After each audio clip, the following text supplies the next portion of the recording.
The questions educators ask their students matter. They can have a profound impact on students' thinking and the shape of their mathematical identities. Today, we're examining different types of questions, their purpose, and the meaning students make of them. Joining us for this conversation is Dr. Vicki Jacobs from the University of North Carolina, Greensboro. Welcome to the podcast, Vicki. I'm really excited to talk with you today. Thanks so much for having me. I'm excited to be here. So you've been examining the ways that educators use questioning to explore the details of students' thinking. And I wonder if we could start by having you share what drew you to the topic. For me, it all starts with children's thinking because it's absolutely fascinating, but it's also mathematically rich. And so a core part of good math instruction is when teachers elicit children's ideas and then build instruction based on that. And so questioning obviously plays a big role in that. But it's hard. It's hard to do that well in the moment. So I found questioning to explore children's thinking to be a worthwhile thing to spend time thinking about and working on. Well, let's dig into the ideas that have emerged from that work. How can teachers think about the types of questions that they might ask their students? Happy to share, but before I talk about what I've learned about questioning, I really need to acknowledge some of the many people that have helped me learn about questioning over the years. And I want to give a particular shout out to the teachers and researchers in the wonderful Cognitively Guided Instruction, or CGI community, as well as my long-term research collaborators at San Diego State University and more recently Susan Empson. So this work isn't done alone. But what have we learned about teacher questioning across a variety of projects?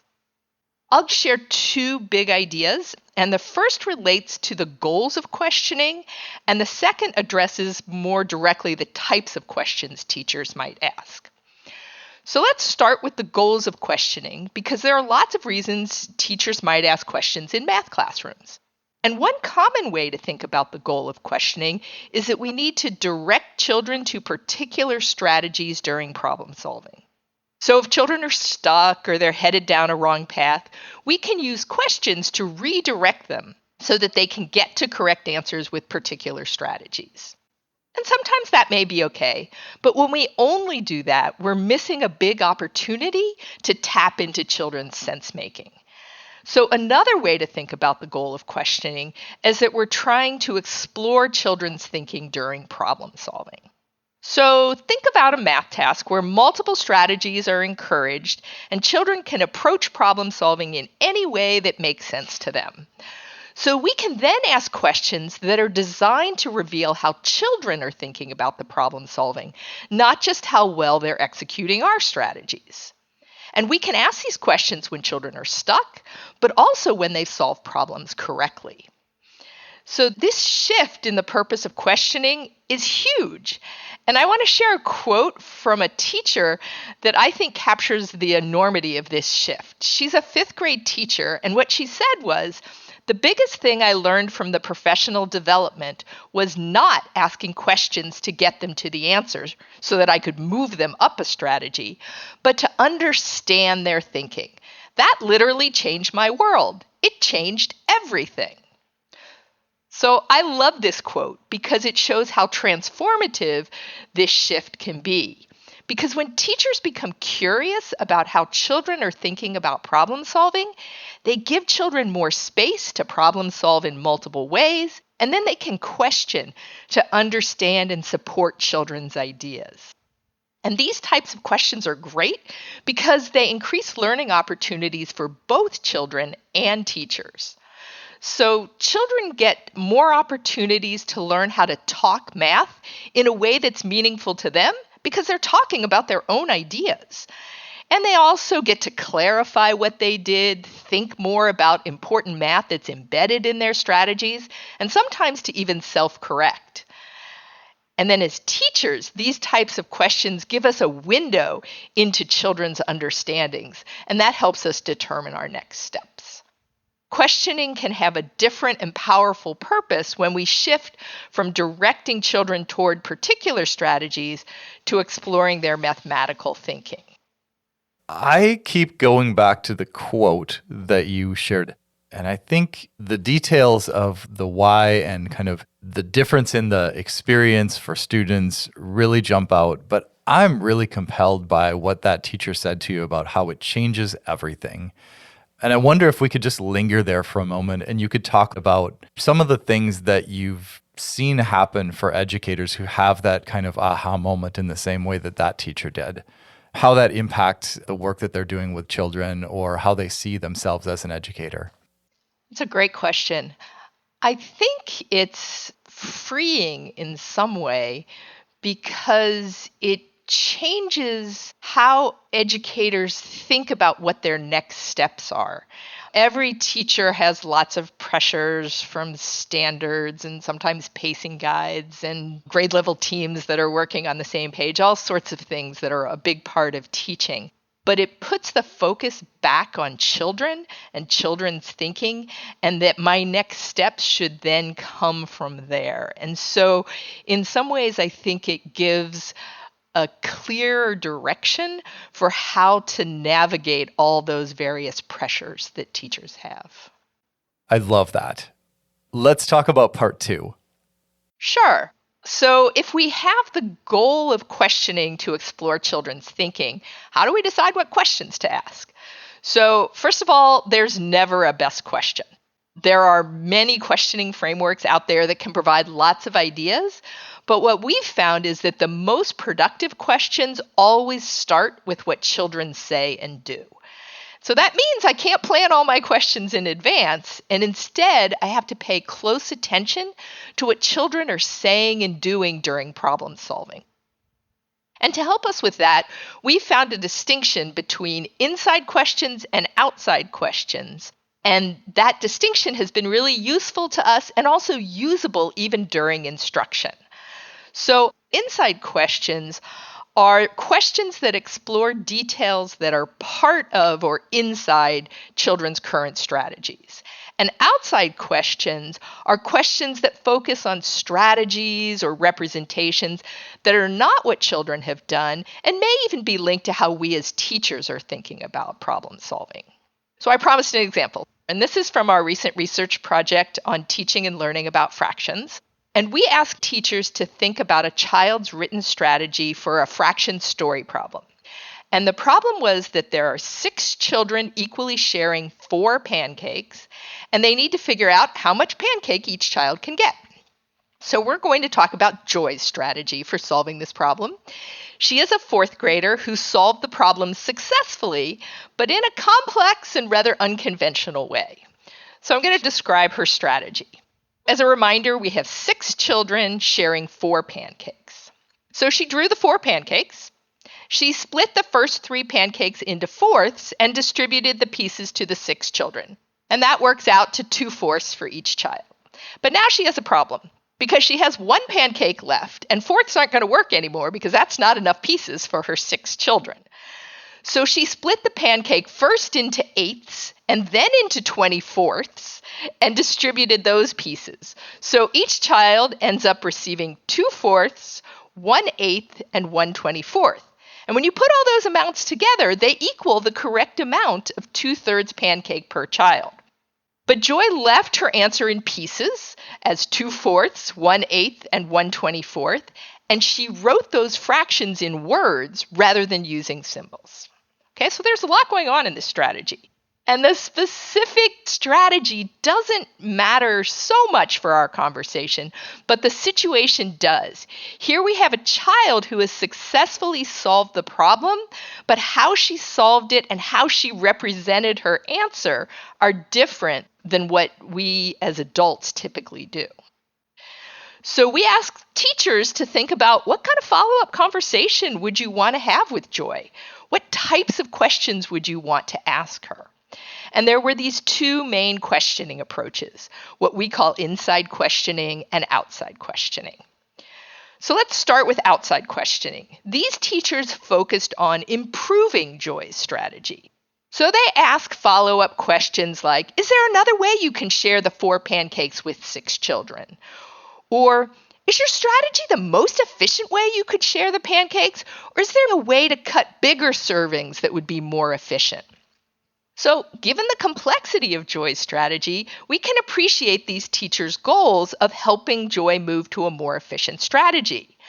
But all of these questions are pushing her to use a different strategy.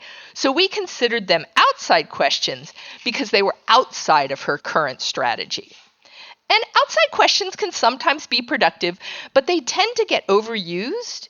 And when we use them a lot, they can communicate to kids that what they're actually doing was wrong and that it needs fixing. So let's think about the other approach of inside questioning. These teachers started by exploring what Joy had done in all of its complexity, and they ask a variety of questions. Usually it started with a general question like, "Can you tell me what you did?" But then they zoomed in on some of the many details. So, for examples, they asked how she split the pancakes. They offered questions like, "Why did you split the first 3 pancakes into 4 pieces?" Or, "Tell me about the last pancake." That was the one that she split into 8ths and 24ths. Or they might ask about how she knew how to name each of the fractional amounts, especially the 1/24th, because that's something that many children might have struggled with. And then there were questions about a variety of other details. Some of them are hard to explain without showing you a picture of the strategy. But the point is that the teachers took seriously what Joy had done and elevated it to the focus of the conversation. So Joy had a chance to share her reasoning and reflect on it, and the teachers could better understand Joy's approach to problem solving.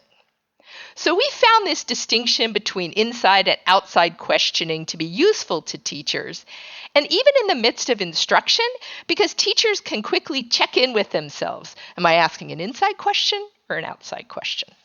Well, I have so many questions about inside and outside questions, but I want to linger on inside questions. What I found myself thinking is that for the learner, there are benefits for building number sense or conceptual understanding.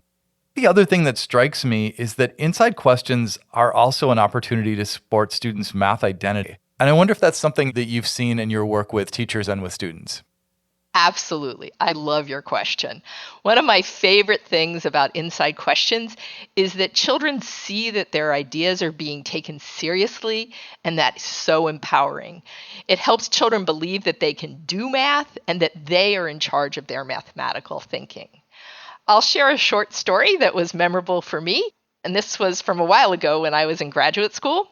So I was working on a research project, and we were conducting problem-solving interviews with young children, and our job was to document their strategies. So if we could see exactly what they did, we were told to write down the strategy and move on, but if we needed to clarify something, we could ask follow-up questions. So I was working with a first grader who had just spent a really long time solving a story problem. He had solved it successfully, and he had done that by joining many Unifix cubes into a very long train, and then he had counted them by ones multiple times. So he had been successful. I could tell exactly what he had done, so I started to move on to the next problem. So this young child looked at me, a little incredulous, and simply asked, "Don't you want to know how I did it?" And he had come from a class where his math thinking was valued, and talking about children's thinking was a regular part of what they did. So he couldn't quite understand why this adult was not interested in how he had thought about the problem. Well, I was a little embarrassed and, of course, backtracked and listened to his full explanation. But the interaction stuck with me because it showed me how empowering it was for children to truly be listened to as math thinkers. And I think that's something we want for all children. The other thing that's hitting me in that story and in the story of Joy is mea culpa. I am a person who's lived in the cult of efficiency, right? Where I looked at a student's work and my initial thought was, how do I nip the edges of this to get to more efficiency? But I really am struck by how different the idea of asking the student to explain their thinking or the why behind it.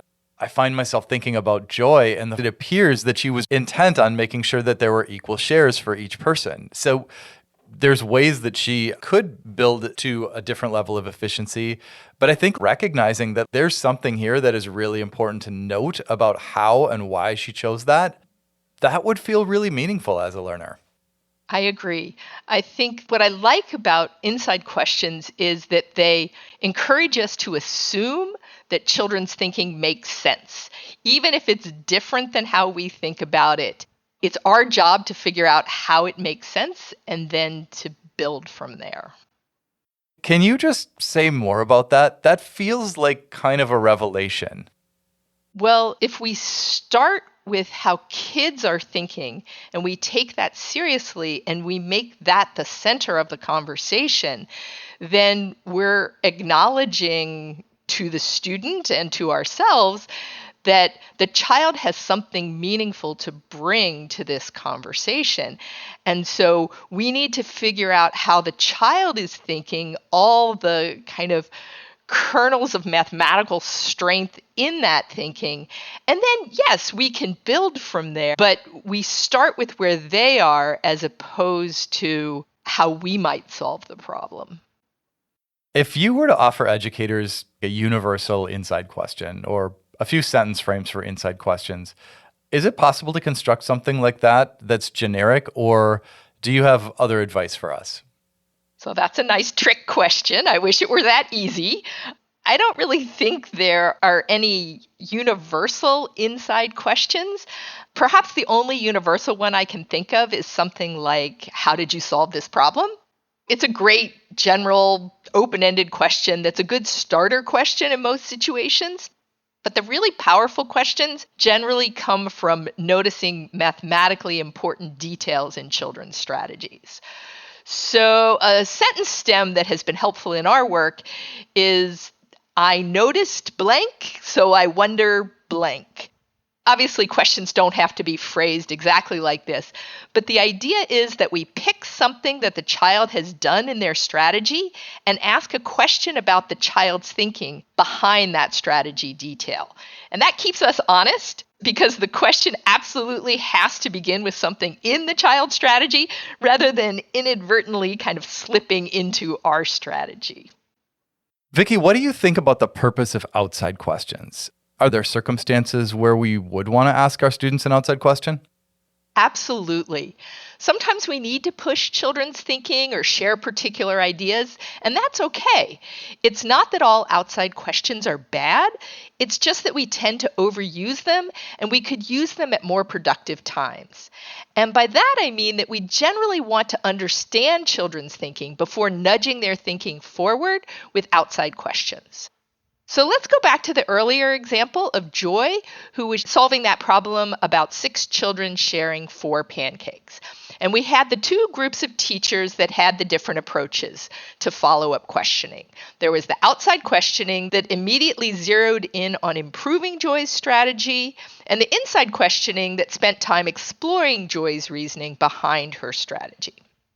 So I'm thinking of 2 specific teachers right now. One generally took the outside questioning approach and the other the inside questioning approach. And what was interesting about this pair was that they both asked the same outside question. Could Joy partition the pancakes in a different way? But they asked this question at different times, and the timing really matters. So the teacher who took an outside questioning approach wanted to begin her conversation that way. She wanted to ask Joy, could she partition in a different way? But in contrast, the teacher who took an inside questioning approach wanted to ask Joy lots of questions about the details of her existing strategy and then pose this very same question at the end to see if Joy had some new ideas for partitioning after their conversation about her existing strategy. And that feels really different to children. So the exact same question can send children different messages. When outside questions are posed first, they communicate to children that what they did was wrong and needs fixing. But when outside questions are posed after a conversation about their thinking, it communicates a puzzle or a problem to be solved.